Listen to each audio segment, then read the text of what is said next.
Basuhuze kandi mbifurize amahoro y'Imana ishya n'ihirwe mu buzima muri hirya no hino mu gihugu cy'u Rwanda, bari mu majyepfo, amajyaruguru, iburasirazuba n'iburengerazuba, by'umwihariko abari mu mujyi rwagati wa Kigali. Ni amakuru yo kuri Iris Rwanda tariki 20 z'ukwa gatanu 2025 kuri uyu wa mbere cyangwa se kuri uyu wa kabiri, aho imvura nyinshi mu gihugu cyangwa se mu turere twose tw'igihugu yiriwe igwa, hari abo yahitanye cyangwa se hari ibiza yateje, turaza kubimenya muri iyi nkuru. Ariko reka mbere ya byose duhere ku nkuru.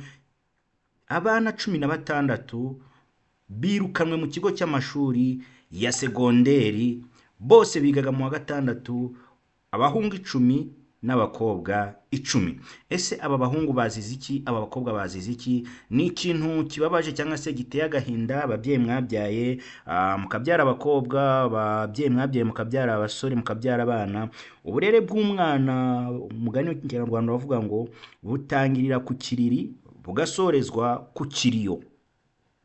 Uburere bw'umwana bureba ababyeyi, bureba umuryango, bureba abarimu, bureba igihugu, kuko umwana agomba gukurana uburere mboneragihugu bw'igihugu, agakurana indangagaciro z'igihugu, agakurana ikinyabupfura, agakurana umwete n'umurava wo gukura akunze cyangwa yitangira igihugu cyamubyaye. Mbere yuko tutangira,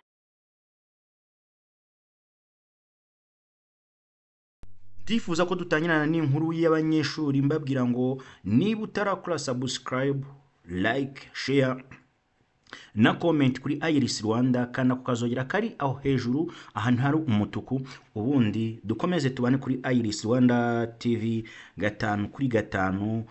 Nge ni Mr. Jean Ngugu kuri Iris Rwanda TV. Kwa tumaze iminsi tudakora cyane cyangwa se mutatubona kubera ikibazo cy'uburwayi narimaranye iminsi, maze ibyumweru bigeze kuri 2 ndi mu buriri cyangwa se ndi mu bitaro.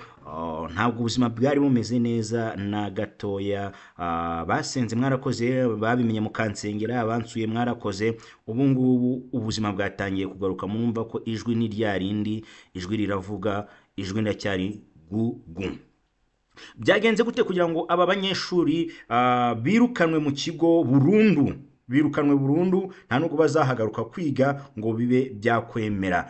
Byagenze gute kugira ngo aba banyeshuri rero birukanwe? Niyo nkuru tugiye kuba tugarukaho kuri uyu mugoroba wacu, niyo nkuru mbabarire nyamukuru. Abanyeshuri 16 birukanwe mu kigo burundu. Abanyeshuri 16 bigaga mu mwaka wa gatandatu ku ishuri rya St Trinity Nyanza TSS St Trinity Nyanza. Birukanwe burundu umunsi umwe bashinjwa imyitwarire mibi. Mu ishuri riherereye cyangwa se riri mu murenge wa Kigoma mu karere ka Nyanza, ubwo ni mu ntara birumvikana y'amajyepfo, ni hara mu majyepfo. Abantu muzi Nyanza, uvuye Kamonyi ugakomeza ukazamuka umuhanda ukagera Muhanga, ukava Muhanga, uva Muhanga ugera i Nyanza. Ubuyobozi bw'ikigo burega aba banyeshuri gusohoka ikigo banyuze hatemewe, kunywa inzoga bagasinda, no kuba batambara imyambaro y'ishuri. Ubwo ibi ni byabashije kubagaragaraho, ariko hari n'ibindi. Nyuma yo kunywa inzoga bagasinda, bagatoroka ikigo, wakwibaza ngo abana b'abanyeshuri nk'aba ngaba amafaranga yo kunywa bagasinda babaga bayakuye hehe? Abirukanwe burundu ni abahungu ndetse n'abakobwa. Abahungu umubare ni abahungu 10, abakobwa n'abakobwa 6. Ikibabaje cyane muri iyi nkuru muri buze kumva, Jerome Mbiteziyaremye uyobora ishuri rya St Trinity Nyanza TSS Nyanza yahamirije Umuseke dukesha inkuru ko bari abanyeshuri birukanwe burundu. Nuko ngo byamaze kwemezwa ko birukanwe burundu. Muraza kumva n'ubuyobozi bw'akarere ka Nyanza, umuyobozi wungirije yaje kubivugaho avuga impamvu birukanwe, yuko ayo makuru nabo bamaze kuyabona. Uriya muyobozi w'ishuri Mbiteziyaremye Jerome yakomeje avuga ko bari abanyeshuri bagiye bihanangirizwa mu bihe bitandukanye. banahabwa ibihano bito bito ariko bakanga guhinduka, ku buryo bagiye banatumwa ababyeyi ariko ibyo bahaniwe ntibabihindure. Ni kwa kundi RIB guhamagaza bwa mbere ikakwihanangiriza, bwa kabiri ikakwihanangiriza, bwa gatatu ikakwihanangiriza, ariko ibyo bagiye bakubwira ntihagire igihindukaho ngaho, birangira RIB nyine yo igushizemo burundu. Ariko abanyeshuri nubwo bafatiwe ibihano hari ibyo bemerewe. Nta munyeshuri wabashije kuganira n'itangazamakuru cyangwa se agatangane n'umunyamakuru ku bihano bahawe. Gusa bamwe mu bantu baba hafi n'aba banyeshuri, ubwo harimo abarimu baba hafi nabo, abashuti babo, bavuga ko basa n'abari barigize ibihazi, bityo kubirukana byari byaratinze. Kubirukana byari byaratinze nk'uko abanyeshuri babivuga cyangwa se abantu ba hafi. Umuyobozi w'akarere ka Nyanza wungirije ushinzwe imibereho myiza y'abaturage, Nadine Kayitesi, Madame Nadine Kayitesi, yatangaje ko ubuyobozi bw'ishuri rya St Trinity Nyanza TSS bwababwiye ko birukanye abanyeshuri kubera amakosa yo gutoroka ikigo nijoro, bakajya mu isantre bakanwa inzoga, bagarutse bagaruka bagasimbuka ikigo.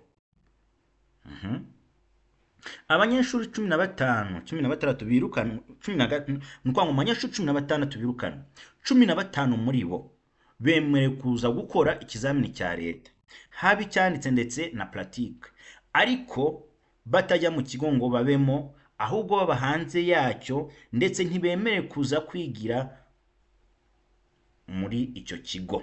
Ukibaza ngo abanyeshuri barajya hehe? Niba birukanwe bakaba bemerewe kuza gukora ikizame, bazakora ibyo bakuye he, bigiye he? Hari kuri iminsi mike kugira ngo ikizame kibe cyakorwa cy'abanyeshuri basoza amashuri yisumbuye, dore ko ari muri uku kwezi nta mezi 2 asigaye. Wakwibaza ngo birukanwe aba banyeshuri barajya hehe? Ese nta bindi bihano bari buhabwe bito bito n'ubundi ko barwajejwe igihe kinini bakazaza gukora? Mu birukanwe burundu uko ari 16, umwe muri bo we ntiyemerewe gukora ikizame cya leta, kuko we ubuyobozi bw'ishuri bumurega amakosa akomeye, arimo no gushaka kurwanya umwarimu no kumumenera telefone. Ibyo byongeraho ko yashatse no kumutegera mu nzira, ariko hakitabazwa inzego z'umutekano DASSO. Umunyeshuri wo mu wa 6 namwe murabyumva, umunyeshuri wo mu wa 6 ujya kwigira igihazi gutya akajya gutega mwarimu we w'ishuri cyangwa se mwarimu umwigisha ku ishuri, ndetse akamena na telefone ya mwarimu. Ese wakwibaza iyo telefone yemenye muri iryo joro yari yatorokanye nabo bagenzi be, yatangiye mwarimu muri iryo joro yari yasohokanye nabo bagenzi be, cyangwa umunyeshuri yari kumwe nabo bagenzi be? Iki ni igikundi cy'abanyeshuri bose uko ari 16, cyangwa ni igikundi cy'abanyeshuri bagiye batandukanye, 2 bajyana, 3 bakajyana, 2 bakajyana? Ese batorotse ryari? Hari muri weekend cyangwa hari mu bihe bisanzwe? Ni ibintu buri wese akwiye kwibazaho, akaba yavuga ngo ese aba banyeshuri 16 bagiye batoroka ikigo mu bihe bitandukanye byari bimeze gute? Wenda andi makuru arambuye tuzaza kuyamenya, kuko ni inkuru dukesha Umuseke, iri ku Museke. Katwizere yuko abanyeshuri ndetse abanyeshuri babitwara gucya rero, hari nubwo bari abahanga, ntaburamo bazatsinda ikizame cya leta nubwo bataba bari kwiga. Ahanga rwose ndabyibuka ni primaire ndi secondaire twarangije twarangije ikizame cya pratique, umwe mu bantu twiganaga aravuga ngo reka tuje kwishimira ibyagezweho. Hari icyakuri cyo kitari cyiza cyane, bavandimwe abanyeshuri mwe mushobora kunkurikira mwiga mutamuka mwaksesinga telefone. Iyo ni imyitwarire mibi, ntago ari ibintu byiza. N'ababyeyi bacu mwatubyaye cyangwa se abarezi, muri hangana turabizi, ariko mwongere mushiremo kuganira n'abanyeshuri, mubaganize, mumenye uko byo babayeho, uko bitwara, umenye kumukubita ngo ntibyemeye muri iki gihe, ariko umenye uburyo uri bumukosoremo n'ibihano wamufatira n'imyanzuro waba wamufatira. Ku munsi w'ejo Rayon Sport na Bugesera bazatangira ku minota 57 no mukino wa 28 wa shampiyona, aho shampiyona izaba isigaje imikino 2 kugira ngo shampiyona ibe yarangira. Rayon Sport ifite urugendo rutoroshye mu minota 30 n'ingahe iri kubura kugira ngo izabe yakina na Bugesera. Ese bira bitego 2 bizaboneka kugira ngo Rayon Sport ikomeze yobore urutonde rwa shampiyona nka ekipe ya mbere, cyangwa se APR FC irakomeza yicare ku mwanya wa mbere, mu gihe Rayon Sport umukino wa urangiye ari ibitego koko bibiri ku busa. Icyo gihe Rayon Sport ahita ifata umwanya wa kabiri. Urugendo rwa APR FC isigaje harimo Musanze FC na Musanze FC bitayimereye neza. Turifuriza amahoro y'Imana, mwakoze kubana natwe, igicamunsi cyiza, umunsi mwiza, tuzahore ku munsi w'ejo. Ciao ciao, we love you so much.